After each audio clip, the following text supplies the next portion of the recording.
ਪਾਕਿਸਤਾਨ ਦੇ ਵਿੱਚ ਕੋਈ ਵੀ ਬੰਦਾ ਆਪਦੀ ਇੰਡੀਪੈਂਡੈਂਟ ਰਾਏ ਪੇਸ਼ ਕਰਦਾ, ਫਰੀਡਮ ਆਫ ਸਪੀਚ ਦੀ ਗੱਲ ਕਰਦਾ, ਫਰੀਡਮ ਆਫ ਐਕਸਪ੍ਰੈਸ਼ਨ ਦੀ ਗੱਲ ਕਰਦਾ, ਰੂਲ ਆਫ ਲਾਅ ਦੀ ਗੱਲ ਕਰਦਾ, ਜਸਟਿਸ ਸਿਸਟਮ ਠੀਕ ਕਰਨ ਦੀ ਗੱਲ ਕਰਦਾ, ਮੁਲਕ ਦਾ ਨਿਜ਼ਾਮ ਬਿਹਤਰ ਕਰਨ ਦੀ ਗੱਲ ਕਰਦਾ। ਅਤੇ ਸਾਡੇ ਜਿਹੜੇ ਇਹ ਨਾਮ ਨਹਾਦ ਸਿਆਸਤਦਾਨ, ਸਾਡੇ ਅਦਾਰਿਆਂ ਦੇ ਲੋਕ ਔਰ ਖ਼ਾਸ ਤੌਰ ਦੇ ਉੱਤੇ ਸਾਡਾ ਮਜ਼ਹਬੀ ਤਬਕਾ ਜਿਹੜਾ ਸਟੈਬਲਿਸ਼ਮੈਂਟ ਦੇ ਨਾਲ ਰਲਿਆ ਆ, ਇਹ ਕਹਿਣ ਲੱਗ ਪੈਂਦੇ ਆ, ਦੇਖੋ ਜੀ ਇਹ ਮੁਲਕ ਦੇ ਖਿਲਾਫ ਸਾਜ਼ਿਸ਼ਾਂ ਕਰ ਰਹੇ ਆ, ਮੁਲਕ ਦੀ ਬਦਨਾਮੀ ਦਾ ਸਬਬ ਬਣ ਰਿਹਾ ਇਹ ਲੋਕ ਜਿਹੜੇ ਫਰੀਡਮ ਆਫ ਸਪੀਚ ਦੀ ਗੱਲ ਕਰਦੇ ਆ, ਜਿਹੜੇ ਰੂਲ ਆਫ ਲਾਅ ਦੀ ਗੱਲ ਕਰਦੇ ਆ, ਜਿਹੜਾ ਅਦਾਲਤੀ ਨਿਜ਼ਾਮ ਬਿਹਤਰ ਕਰਨ ਦੀ ਗੱਲ ਕਰਦੇ ਆ।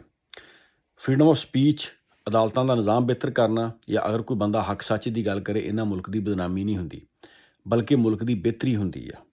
ਮੁਲਕ ਦੀ ਬਦਨਾਮੀ ਮੈਂ ਤੁਹਾਨੂੰ ਦੱਸਦਾ ਕਿੱਦਾਂ ਹੁੰਦੀ ਆ। ਉਮਰ ਰਬਾਬ ਸਿੰਧ ਦੀ ਬੇਟੀ, ਪਾਕਿਸਤਾਨ ਦੀ ਬੇਟੀ, 2018 ਦੇ ਵਿੱਚ ਉਹਦੇ ਬਾਪ, ਦਾਦਾ ਅਤੇ ਚਾਚਾ ਨੂੰ ਕਤਲ ਕਰਤਾ ਗਿਆ, ਔਰ ਕਾਤਲ ਸੀਗੇ ਸਿੰਧ ਦੇ ਵਡੇਰੇ, ਜਿਨ੍ਹਾਂ ਦਾ ਤਲਕ ਪਾਕਿਸਤਾਨ ਪੀਪਲਜ਼ ਪਾਰਟੀ ਨਾਲ ਵਾ। ਉਮਰ ਬਾਪ ਦੇ ਬਾਪ, ਚਾਚਾ, ਦਾਦੇ ਨੂੰ ਕਤਲ ਕਰਤਾ, ਕੇਸ ਚੱਲਦਾ ਰਿਹਾ ਅਤੇ 8 ਸਾਲ ਬਾਅਦ ਉਹ ਕਾਤਲ ਜਿਹੜੇ ਆ ਉਹ ਬਾਇੱਜ਼ਤ ਬਰੀ ਹੋ ਗਏ ਆ। ਇਹ ਚੀਜ਼ ਆ ਪਾਕਿਸਤਾਨ ਦੀ ਬਦਨਾਮੀ ਦਾ ਸਬਬ ਬਣਦੀ ਹੈ। ਪਾਕਿਸਤਾਨ ਦੀ ਬਦਨਾਮੀ ਪੂਰੀ ਦੁਨੀਆ ਨੇ ਦੇਖਿਆ ਕਿ ਕਾਤਲ ਆਜ਼ਾਦ ਕਰਤੇ ਗਏ ਆ।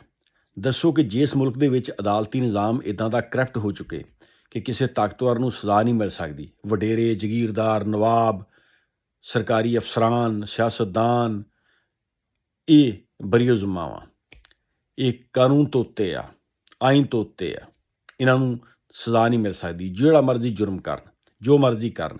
ਦੱਸੋ ਕਿ ਇਹ ਚੀਜ਼ਾਂ ਮੁਲਕ ਦੀ ਬਦਨਾਮੀ ਦਾ ਸਬਬ ਨਹੀਂ ਬਣਦੀਆਂ? ਇੱਦਾਂ ਦੇ ਮੁਲਕ ਦੇ ਵਿੱਚ ਕੋਈ ਆਊਗਾ ਇਨਵੈਸਟਮੈਂਟ ਲੈ ਕੇ? ਇੱਦਾਂ ਦੇ ਮੁਲਕ ਦੇ ਵਿੱਚ ਕੋਈ ਸਿਆਹਤ, ਟੂਰਿਜ਼ਮ ਵਾਸਤੇ ਆਏਗਾ?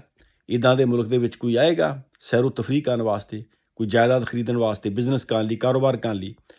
ਜਾਂ ਇੱਦਾਂ ਦੇ ਮੁਲਕ ਜਿਹੜਾ ਦੁਨੀਆ ਦੇ ਵਿੱਚ ਨੇਕਨਾਮੀ ਬਣੂਗੀ ਇੱਦਾਂ ਦੇ ਮੁਲਕ ਦੀ, ਕਿ ਜਿੱਥੇ ਅਦਾਲਤਾਂ ਇੰਨੀਆਂ ਕਰਪਟ ਆ ਕਿ ਜਿੱਥੇ ਕਾਤਲ ਜਿਹੜੇ ਆ ਉਹ ਆਜ਼ਾਦ ਫਿਰ ਰਹੇ ਆ? ਹੋਸ਼ ਦੇ ਨਾਖਣ ਲਵੋ।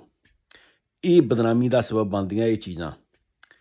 ਉਮਰ ਰਬਾਬ ਬੇਟੀ ਜਿਹੜੀ ਹੈ ਉਹਦੀ ਹਾਰ ਨਹੀਂ ਹੋਈ, ਇਹ ਪਾਕਿਸਤਾਨ ਦੇ ਕਰਪਟ ਅਦਾਲਤੀ ਸਿਸਟਮ ਦੀ ਹਾਰ ਹੋਈ ਆ। ਪੂਰੀ ਦੁਨੀਆ ਨੇ ਦੇਖਿਆ।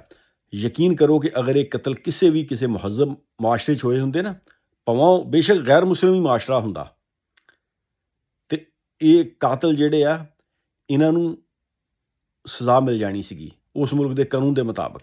ਇਹ ਕੇਸ ਇੰਨਾ ਲੰਬਾ ਚੱਲਣਾ ਹੀ ਨਹੀਂ ਸੀਗਾ। 8 ਸਾਲ ਕੋਈ ਥੋੜ੍ਹੇ ਆ। 2018 ਦੇ ਵਿੱਚ ਕਤਲ ਹੋਏ ਆ ਅਤੇ 2026 ਦੇ ਵਿੱਚ ਜੀ ਉਹਨਾਂ ਨੂੰ ਬਾਇਜ਼ਤ ਬਰੀ ਕਰਤਾ ਗਿਆ। ਕਾਤਲ ਜਿਹੜੇ ਆ ਉਹਨਾਂ ਦਾ ਤਲਕ ਪੀਪਲਜ਼ ਪਾਰਟੀ ਨਾਲ, ਵਡੇਰੇ ਆ, ਨਵਾਬ ਆ, ਅਤੇ ਅਦਾਲਤਾਂ ਜਿਹੜੀਆਂ ਉਹ ਕੁਛ ਨਹੀਂ ਕਰ ਸਕੀਆਂ।